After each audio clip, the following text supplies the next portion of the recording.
So in my 30 years of HIV nursing, I don't think that it's really that the issue of stigma has changed that much.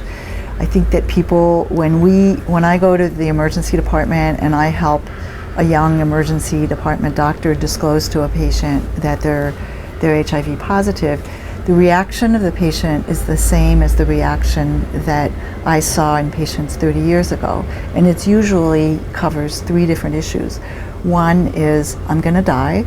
Secondly, I can't tell anyone. And the third thing is, I can't have a family. If they're a woman, they'll say, I can't have a child. If they're a gay man, they'll say, no one will ever love me, or I'll never have sex again, or I won't have a child, or I won't have a family. And this is 30 years later. Now, intellectually, a lot of people know a lot more information. They know intellectually. You have to remind them that they're not going to die, that this is not the uniformly fatal disease that it was 30 years ago.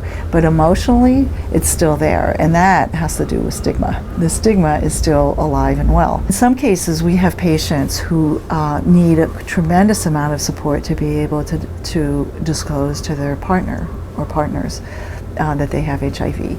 And in other cases, we have patients who have said to us that taking their first ride up in the elevator and coming to their first appointment in our clinic was harder than being told in the emergency department that they were HIV positive.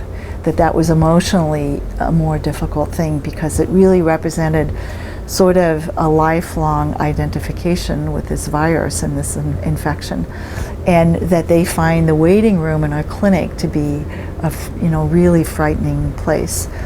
And in some cases, these patients will actually wait until the end of the day, like 5 minutes before the clinic closes, and will come in and sort of surreptitiously go to the exam room where they know their doctor usually sees patients on a Friday afternoon and knock on the door and want to be seen without having to even face the waiting room or registering in the clinic, etc.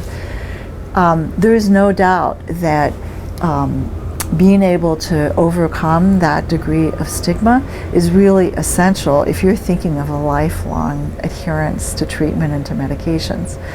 Because we all know the psychological and emotional impact of living with this type of secret, and the fear that that secret is going to get uncovered and that people are going to know.